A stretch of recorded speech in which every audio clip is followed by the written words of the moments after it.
What's good, YouTube? Hope you guys kept it green today. Welcome back to another episode of Jared Tries Trading. Today I got to report another fucking red day. Made some strides today. We wanted to stick to the ones that were popping off on alerts. We definitely only traded those tickers. Didn't quite execute on them properly. That walkaway analysis would have done me some good. But fuck, man, the market was just selling off today, and I was expecting a huge green bar to go against me at any moment. Got a little emotional, maybe, or just a little fearful because I started off the day closing those swings out for losses, and I don't know, just not good enough yet. Just not good enough yet. So let's get into it. We're gonna try and fly through these. Bam. Nothing much to say. Win rate's not there, so the profit's not going to be there. I will point out that, $236 of this total loss for the day were from those swings. The only swing that I closed for profit was ASO, as a small size with the shares. CVS just didn't do shit in the morning. Definitely wasn't strong today. I think it's going to put up a doji. Wait for this to load. But I closed it right away. I had 2 contracts on it because I added to it like an idiot. And look at this, gap down. Like the market gapped up, we gapped down, and then it just consolidated here. This is just a bunch of noise. But I'm not going to hold 2 contracts with this market selling off like that. So closed CVS for a nice little $100 loss. PayPal. Good pick. Could have played it right at any time if I got into it today. But this is just wicked, man. Market gapped up, Gap up into just stacked red bars. What is this called? A gap reversal. How was I supposed to know it was gonna sell off right after this big green candle? It's a weak stock, gapped up, was putting up a monster green candle. And I usually take my profits in the morning right on the pop, and I don't really let the 30 minutes in the morning play out because it's way too wild. But I guess in this instance, it would have helped me to wait and see. Obviously, this was a big winner, and I personally turned it into a loser. The issue is it patience again? Just not trusting in the setup, trusting in the thesis. I was talking with a couple of you guys, and it's just not smart to be swinging right now. And so I had even less confidence in the play. Not blaming you guys. I'm saying I wasn't confident in my own pick. So, I just did not hold past the first 5-minute bar, and we filled the gap on everything. SPY filled the gap. QQQ, everything was just dropping, and this stock was one of the weaker ones, and it proved it today. These bounces were shitty. If I wasn't swinging it, if I had PayPal on alert, I would have went off right here or something. I could have took it on this bounce and took a little move on it, but it is what it is. That's how I started the day off. Let's get into some of these trades. TOS. Those are the 2 swings. PayPal is really unfortunate. Came up again on alert today too. This move right here, we could have definitely taken this level at, what is this, 94.63. That's this right here. If I got in today, alert would have popped right here. This would have been the pullback or the bounce, and I could have entered right here, stop being up at this level, and that would have been a good play. But that's in hindsight. Got to really execute this stuff in real time. So PayPal was a great pick. Didn't play it right. But like I said, man, I did stick to what I said I was going to do as far as the alerts. Now, I have the process down to pick these, to set the alerts. Now I got to put together the patience to wait for the confirmation. And then I got to put together all the pieces on, is this something I could have confidence in and letting it run? Or should I take my profits, when I'm comfortable with it, or on the first bearish stochastic cross? I got to put all that stuff together. And then these trades will turn out a little bit better. But we want to go over what I did well. We got to celebrate the good, not just the bad. BNY. This thing came up off an alert. Played out how I wanted. I didn't take profits soon enough, so I gave back some of the profits. But this thing alerted. Let's see. Let me make sure I read the alert out for you guys. BNY above 77.29. Break a downward trend line and compression. Go long. Target is 78.13. So we broke this compression here to the upside. That's this line right here. So big red bars. We peaked above this, but then we crossed it again. And then I used this downward sloping trend line here as my entry. If you look at it, bing, bing, bounced off of it. Let me make sure that was my entry. I was in the stock for almost 3 hours. Had 2 contracts on it. I got in at 10:12. Right here.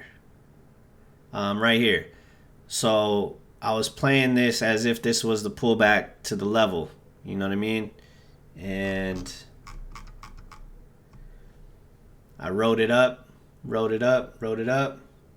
And then what I did actually was set my limit order to sell when it hits my price target, and I didn't even look at it no more. But I started peeking here and there, and then so I kind of missed this pullback. But then once I saw these stacked green bars, I actually added right here because there was a lot of volume right here, and we're looking to break the high of the day. Bam, broke it. Could have sold right here. Nice opportunity to sell. We're headed towards a bearish stochastic cross. TSI was decreasing. So could have sold right here. But again, I wanted to try and exit off technicals. So bam. Here, close below the 3-8 cross. But boosted back up again. Had another leg up. Could have sold here again. But nope, I waited for a 3-8 cross, and I closed at the top of this bar right here. So I didn't let this shit form, but I sold right here. Kind of confirmed that we were below that 3-8 cross, and maybe I should get out. This whole time though, the stock was strong. SPY pulled back all day. We're putting up new highs, and that's pretty much how I played it. Obviously, we had another leg up, tested this level again, but by this point, I don't want to get burned again on a stock that I had already played, but this would have been a nice move right here as well off this level. So BNY, I like how I traded it. I feel like I left money on the table, but by giving myself this time right here to actually see the 3-8 cross through, I could have seen the next leg up. But I still made it out with profit. So plus 31 on the day for BNY. I think up here I was plus 60 or so. But, we'll have to figure this one out. Sometimes a pro would take it here. I guess since the market's tanking, you gotta take your profits when you can. So it would have been smart to take it here instead of waiting for confirmation. But I'm practicing this, and I'm happy with how I played it. So gotta celebrate that. That was a 6.7% return. I was up like 10% at one time. And then was PG a swing? PG was a swing, so I'm not going to go over that one. Let's go into my losses. I started getting a little undisciplined in the middle of the day, but in the beginning, I think I was on top of things. Just playing BNY, letting that run, and I was like, okay, well, I'm almost done. Like, I don't need to keep trading. Just let this one run. But then I got, oh man, I posted this. By the way, go follow me on Instagram, Jared at Jared Tries Trading. I posted, I made fun of myself today on AMD. Another one off alert. Almost executed it. Almost had it, man. Let me pull up the alert real quick. Make sure I get you guys the right numbers. AMD alert triggered. Break below horizontal support and uptrend line. Go short. Price target 91.70. So the level was 93.16. That's this white line right here. Right off the open, triggered it, bounced up. Also had this red uptrend line from the daily. You know, we hovered around it. We didn't hit it exactly, but then we rejected off that, and it was reject off VWAP. And that was actually my entry, I believe. Oh, no. So I watched it stack these red bars, and right here when we were making new lows was my confirmation to go in. And at the time, I told myself stop was VWAP. You know, I was chatting with someone on Reddit. Shout out to Andreas. My stop is VWAP. Told myself. But right when I get in, I see climbing. And, you know, if I'm trading in the zone, this shouldn't bother me. But it did. I was down $30 on it. Not crazy amounts. You know, I should have honored this level. You know, I don't know what told me to get out. It was just purely P&L. These candles were green. But I should have waited, man. This is like a double, you know, a lower high. That's a bearish sign. You know, we rejected the VWAP. I should have seen if we were respecting this level at least. But instead, I closed right here. Actually, I closed in this fucking candle. This candle was full green at one time, and that's when I got out. And that's another important thing, is you got to let candles close.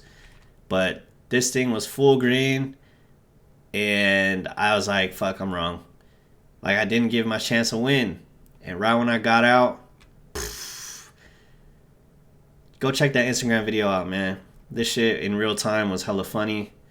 You know, had a good play here. Enter here. Little pullback. Didn't even get to the stop. Look at this.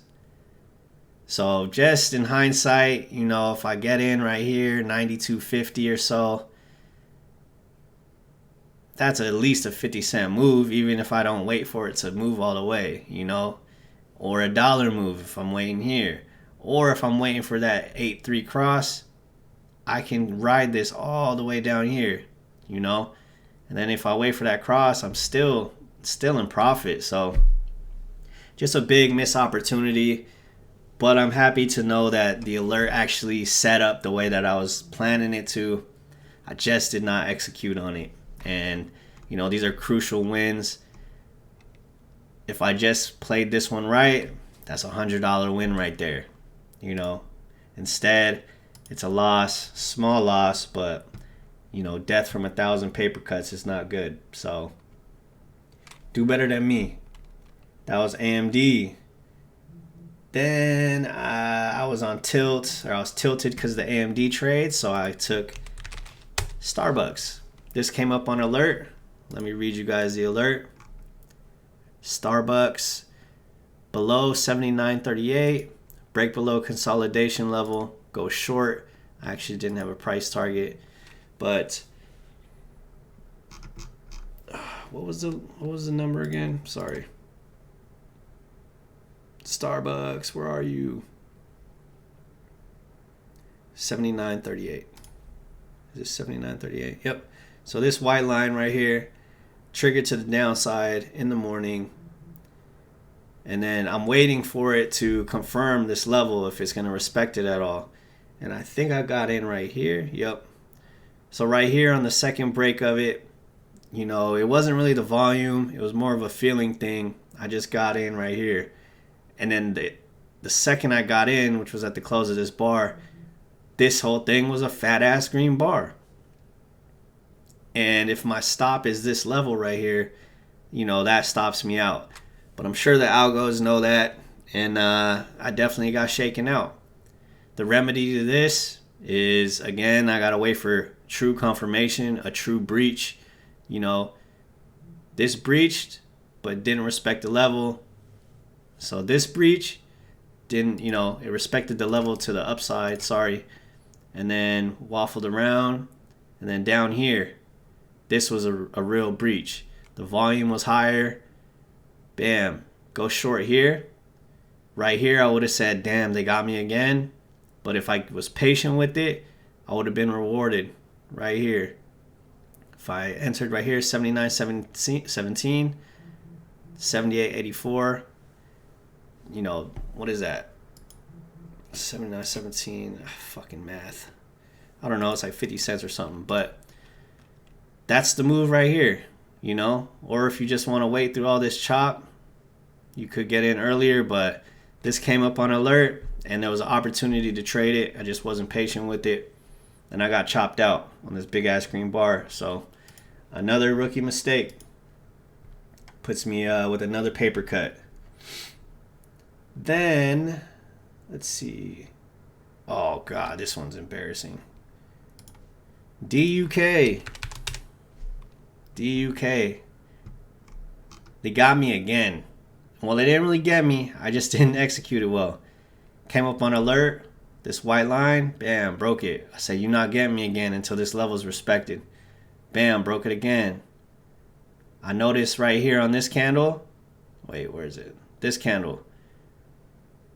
We break with good volume. I see this volume right here come in. I enter. And then we're making all-time highs up here. Could have exited right here for, I think, plus 30 or plus 20. But it's making all-time highs. There should be no bag holders. Why would I cut it? So now on this one, I'm waiting for that 3A cross. But I didn't believe this 3A cross. We're making all-time highs. There's probably some profit taken. But then at the same time, no stock is going to withstand the market for forever.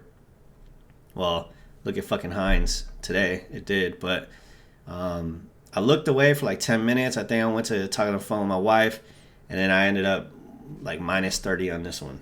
So looked away for a second. Definitely just lost all strength. This was one of those where I should have took right at the peak. Was pretty clear here. To take my win. So a couple of them I got into it with the right idea, but you got to put that puzzle together in real time, and I didn't. So a lot of missed opportunities here. These three losses that I just put together and I just reviewed, I mean, that brings my win rate up to 66-70% by themselves. You know what I mean? And if I didn't have the losses on the swings, that's like an 80% win rate. So these little tiny, not really tiny mistakes because it's costing me money, but just these executional errors that's keeping me from these green days, man. And I feel like I'm close, but I'm outsmarting myself on some of these. And it's just like how, Mark Douglas says, it's like you got to master yourself. You got to be in the zone. You got to be in the flow and not read too much into everything, because you'll put together a picture in your head that just matches what you want to think, and it's keeping me from putting the real picture together, the reality of it. You know what I mean? The reality here is the market's tanking, so I got to take my gains when I got them. It was a good pick, good setup. I'm surprised I actually noticed the volume on this bar, but I just didn't execute properly. So that's about it, guys. I mean, I hope it was helpful for me walking you guys through those trades. Again, another red day, shitty win rate, but what can we do? You know what I mean? Go be poo-poo pants. I just pointed out to myself why I made the mistakes, what was wrong with these trades, to my limited novice vision. But all of them could have been winners today if I just took my profits or was a little bit more patient. So I'm on the track here. Just give me some time. You know what I mean? I'm putting it together. And, I don't know, for the new people here, you guys, man, you suck, bro. This shit's hard. In February, I was profitable. I thought I had it in the bag. March was break even. April's looking like it's going to be negative. So it's just that roller coaster. It's just my market tuition. I'm paying for it right now. But I'm going to keep going until I crack this shit. At least to make $100 a day. I mean, think about it. $300 times 20 is like 6,000. You know what I mean? That $300 a day times 20 weekdays in a month. You know what I mean? Is 6,000. So that replaces an income. And then, you know, that's the high goal for right now. I could take $50 a day, you know? And that's what we're trying to do, man. We got to get back to stringing green days together, whether that's 1, 2, 3 trades. I don't need to be taking 10 trades a day. I keep fucking saying it. But I appreciate you guys for sticking with me. If you made it this far in the video, you guys are real family. Leave some comments below. Like, share, subscribe. Also, go follow me on Instagram, Jared Tries Trading. Until next time, I'll see you.